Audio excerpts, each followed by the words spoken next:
Bah allez, encore un dernier coup. Allez, je retente une dernière fois ma chance. Je vais y arriver. Je vais me refaire. Celui qui ne s'est jamais dit ça n'est pas un vrai joueur. Celui qui s'est jamais dit ça n'a jamais connu réellement ce que c'est de jouer, de perdre, et d'avoir envie de regagner ses pertes. C'est tout à fait naturel, c'est tout à fait humain. Mais le problème, c'est que ça peut provoquer de gros dégâts. Et dans cette vidéo, on va aborder cette manière de penser, cette envie de se refaire, de regagner ses pertes. On va comprendre pourquoi elle a autant d'emprise sur tellement de joueurs, comment elle peut les conduire à rejouer, remiser, retenter sa chance de plus en plus et s'enfoncer de plus en plus, pour au final souvent tout perdre. On va voir comment elle agit sur nous et on va voir comment la dépasser. Mais avant de commencer, évidemment, si vous ne me connaissez pas encore, je m'appelle Christian S, je suis hypnothérapeute et je suis spécialiste de l'addiction au jeu d'argent. De par mon vécu personnel, professionnel, j'ai baigné énormément dans ce milieu, j'ai accompagné beaucoup de clients qui sont victimes de cette addiction et qui s'en sortent. Et à travers cette chaîne, je veux tout simplement vous transmettre mes connaissances, mes compétences, pour vous permettre de mieux comprendre le monde du jeu et l'addiction au jeu d'argent. Donc si vous n'êtes pas encore abonné à cette chaîne, inscrivez-vous, n'attendez pas, abonnez-vous juste en dessous, le gros bouton rouge, rejoignez cette communauté. À l'heure de tourner cette vidéo, il me semble qu'on est 350 membres, ça grandit de jour en jour, je reçois de plus en plus de messages, et justement je voulais vous dire merci. J'ai pas souvent l'occasion de le faire, je poste pas énormément de contenu, parce que j'ai pas beaucoup de temps.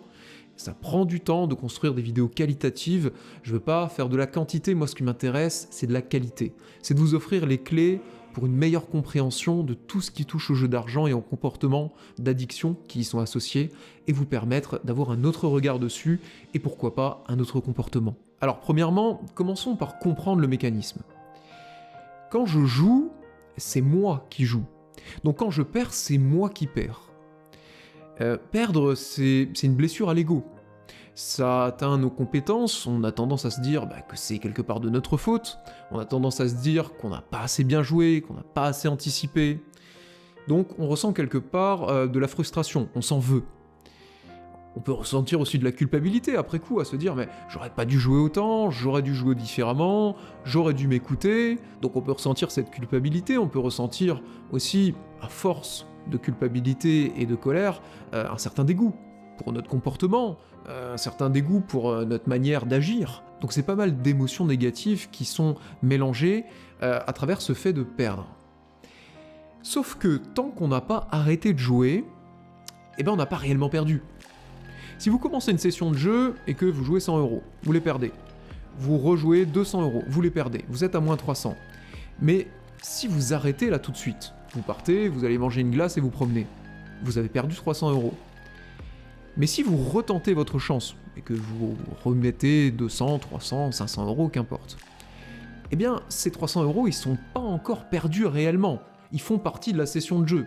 Donc dans la session de jeu, vous êtes à un mauvais moment, vous êtes descendu, mais la session de jeu, elle n'est pas clôturée, vous n'avez pas fini de jouer, en quelque sorte. Ça fait partie d'un cycle, vous pouvez vous dire, voilà, il suffit que je regagne ces 300 €, je serai à zéro, je finis ma session de jeu, quel que soit le jeu encore une fois, et j'aurais été à zéro au moins, j'aurais regagné mes pertes, je me serais refait. Et c'est là où est le piège. Parce que c'est totalement normal de penser ça, c'est totalement humain. Et c'est même tellement humain, que ça a un nom. Ça s'appelle le biais d'engagement, ou l'escalade d'engagement. Et pour comprendre ça, c'est super simple, petite expérience mentale. Vous arrivez dans un immeuble, et vous devez aller au 4e étage. Vous arrivez donc au rez-de-chaussée, et là vous avez deux choix. Vous avez l'ascenseur, et vous avez les escaliers. Bon, vous êtes un peu flemmard, fin de journée, un petit peu fatigué, vous dites allez hop, je prends l'ascenseur. Vous appuyez dessus, vous attendez, 10 secondes, 20 secondes, 30 secondes, 1 minute, bon ça commence à faire un petit peu long. Et là, vous vous dites, qu'est-ce que je fais? Est-ce que je continue à attendre, ou est-ce que je prends l'escalier? Le problème de prendre l'escalier, c'est que ça fait déjà plus d'1 minute que vous êtes là à attendre, à poireauter. Si vous prenez l'escalier, vous avez attendu 1 minute pour rien. Il aurait été plus intelligent de prendre l'escalier directement dès que vous êtes rentré dans l'immeuble. Donc, qu'est-ce que vous faites? Vous attendez encore un petit peu. Vous dites, bon allez, encore un petit peu, il va finir par descendre cet ascenseur. Au bout de 2 minutes, il est toujours pas là. Qu'est-ce que vous faites? Bah là, cette fois-ci, si vous prenez l'escalier, ça fait déjà 2 minutes. Vous seriez déjà rentré dans l'appartement du 4e étage. Donc ça devient de moins en moins intéressant de prendre l'escalier, parce que dès que vous prenez la décision de prendre l'escalier, vous perdez automatiquement ces 2 minutes. Et ainsi de suite, et ainsi de suite. Vous voyez, je pense directement le parallèle avec le jeu. La perte du temps qu'on a perdu à attendre l'ascenseur, c'est la perte de l'argent qu'on a investi dans le jeu et qu'on a perdu pour le moment. Et plus on est engagé dans le processus, c'est-à-dire plus on a attendu l'ascenseur, ou plus on a pris 2 fois la décision de remiser, et qu'on a perdu, et plus on est engagé. Et plus ça devient compliqué de prendre les escaliers, ou plus ça devient compliqué d'arrêter la session de jeu. Surtout que ça va accentuer les raisonnements et les choses qu'on peut se dire du type bon voilà, ça fait 3 minutes que je suis devant ce foutu ascenseur, il est toujours pas là, j'aurais dû prendre les escaliers, je suis quand même vraiment pas malin, je me fais avoir à chaque fois. Ou alors, voilà, j'ai perdu la moitié de mon salaire du mois, je suis quand même vraiment pas malin, pour rester poli, pourquoi j'ai fait ça? Et évidemment, toutes les émotions qui y sont associées. Et sauf que personne ne veut ça. Personne n'a envie de ressentir de la frustration, de la colère, de la culpabilité, personne. Non. Nous, ce qu'on veut, c'est remonter, être au minimum à 0, voire en positif, tant mieux, et ressentir une forme de satisfaction, de se dire, bah voilà, j'ai regagné mes pertes, au moins, je m'en sors pas trop mal, la prochaine fois, je ferai mieux. Et du coup, d'annihiler totalement toutes les émotions négatives que j'aurais pu ressentir. C'est encore une fois totalement humain, on recherche les émotions qui nous provoquent des sensations agréables, et on fuit les émotions qui nous provoquent des sensations désagréables. Donc c'est totalement humain, on fait tous pareil. Et maintenant la question, c'est naturel, c'est comment on peut sortir de ça? Comment on peut se libérer de ce biais d'engagement, ou au moins ne pas tomber dedans? Déjà la première étape, quand vous regardez cette vidéo, le fait de le comprendre, le fait de le savoir, la prochaine fois que vous serez confronté à une situation où vous aurez une décision à prendre, l'escalier ou le fait de rejouer, c'est applicable à plein de situations dans votre quotidien, la prochaine fois que vous y serez confronté, vous pourrez repenser à ça. Vous savez, je pense que le fait de comprendre les choses intellectuellement, c'est déjà une première étape. Ça s'appelle de l'intelligence émotionnelle. Ça s'appelle pouvoir se comprendre pour pouvoir ensuite petit à petit s'en libérer. Donc ça, c'est la première étape. Alors si vous jouez toujours, la prochaine fois que vous jouez, vous pouvez vous fixer ce qu'on appelle un stop loss. C'est-à-dire, vous stoppez vos pertes à un certain niveau. Vous dites, voilà, je vais par exemple arrêter mes pertes à 200 €, quoi qu'il arrive. Si j'ai perdu mes 200 €, je m'arrête là, je ne rejoue pas avant la semaine prochaine, le mois prochain. Alors, ça marche très bien en théorie, c'est un peu plus compliqué en pratique. Parce que, évidemment, au moment où on se dit ça, on n'a pas encore commencé à jouer, tout va bien. Sauf que si la session de jeu elle se passe mal, et qu'on arrive à ces 200 € de perte, là on est pris dans ce qu'on vient de décrire avant, dans l'escalade d'engagement, et on n'a surtout pas envie d'encaisser notre perte, donc là c'est beaucoup plus compliqué de respecter nos engagements. Comment on peut y arriver plus facilement ?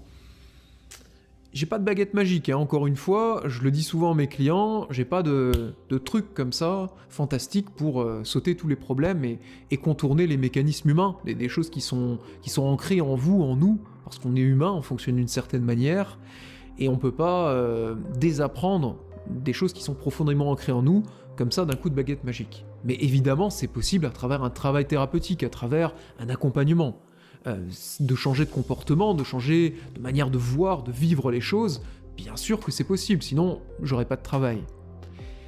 Néanmoins, dans cette vidéo, je vais vous donner un petit outil, quelque chose de très simple, que vous pourrez mettre en place la prochaine fois, quand vous serez confronté à cette décision. Au moment précis où, par exemple, vous vous étiez fixé ces 200 €, vous arrivez à 200, et là vous êtes au point de bascule. Vous savez, dans l'exemple précédent, vous êtes au bout de 1 minute devant cet ascenseur, et il est toujours temps de prendre l'escalier en n'ayant pas trop perdu de temps, ou alors de continuer de persister dans votre décision, et de continuer à attendre l'ascenseur, ou alors dans l'exemple du jeu, de continuer à remiser.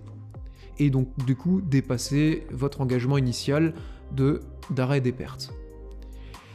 À ce moment précis où vous êtes confronté à ce choix, je vous propose de fermer les yeux 30 secondes, de vous mettre quelque part, qu'importe, dehors, dans votre voiture, aux toilettes, qu'importe. Vous vous posez, vous fermez les yeux et vous écoutez. Alors pas ce qui se passe à l'extérieur, ça on s'en fiche, mais ce qui se passe à l'intérieur. Vous vous posez et vous écoutez ce qui se passe dans votre tête. Qu'est-ce que vous vous dites ? Quelles sont les pensées comme ça qui tournent en boucle ? Et là, vous allez en entendre du type il faut se refaire, j'aurais pas dû jouer à ça, je vais miser tel truc, telle équipe, tel numéro, je vais aller sur telle machine, ça va payer. » Vous allez voir des images, vous allez entendre des sons, vous allez entendre plein de choses. Essayez simplement d'observer ça, mais sans rentrer dedans. De ne pas rentrer dans la rumination de ces choses-là, mais simplement de vous décaler légèrement et d'observer ce qui se passe en vous. Donc, au niveau mental, comme dit, tous ces sons, ces images, ces phrases qui tournent dans la tête, et aussi au niveau de vos sensations, de qu'est-ce que vous ressentez. Vous avez mal au ventre, vous avez le ventre crispé, vous avez la gorge nouée, vous avez une tension dans le corps, vous transpirez, vous avez chaud, vous avez froid, vous êtes raide. Qu'est-ce qui se passe en vous ? Observez tout ça et observez un petit peu les émotions qui y sont associées. Et en observant, vous allez voir que vous allez vous permettre de prendre du recul par rapport à ça.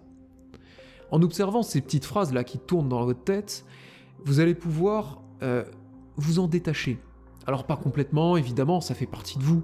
Vous n'êtes pas coupé en deux, mais le fait d'observer fait que vous n'êtes pas dans ce que vous observez. Si vous observez par exemple de la culpabilité, vous vous sentez pas coupable. Vous êtes en train de vous observer en train de ressentir de la culpabilité. C'est une énorme différence.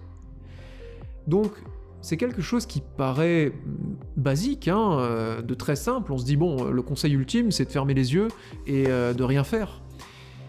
Sauf que c'est beaucoup, beaucoup plus complexe que ça n'y paraît.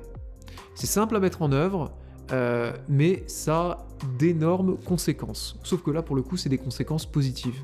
Ça va vous permettre tout simplement de prendre du recul et de ne pas plonger directement dans vos schémas mentaux habituels, dans ce que vous avez l'habitude de faire, et du coup dans la réponse habituelle que vous apportez à ce problème qui est de persister dans cette escalade d'engagement, d'être de plus en plus engagé dans une décision, même si vous sentez que les conséquences ne sont pas bonnes, mais vous êtes de plus en plus engagé, du coup vous vous enfoncez de plus en plus. Le fait de prendre de la distance par rapport à ça va vous permettre de prendre de la distance par rapport à ce comportement habituel. Et n'hésitez surtout pas à me partager ce que vous pouvez ressentir à ce moment-là. Au moment où vous êtes à ce point de bascule là, entre j'essaye de me refaire ou alors j'arrête tout. Qu'est-ce que vous avez ressenti en mettant en place cet outil ? Est-ce qu'il vous a servi ? Comment ça s'est passé pour vous ? Les commentaires sont faits pour ça. Si vous voulez pas le faire en public, envoyez-moi un petit mail. Vous avez mon adresse email dans la description de la vidéo, également sur le site internet ex-joueur. Vous pouvez me contacter très facilement, c'est toujours un plaisir d'échanger avec vous, sur YouTube, par mail ou ailleurs. J'espère que cette vidéo vous aura permis de jeter un autre regard sur cette volonté de se refaire et sur ce biais d'engagement. Et je vous donne rendez-vous très vite pour une autre vidéo. À bientôt.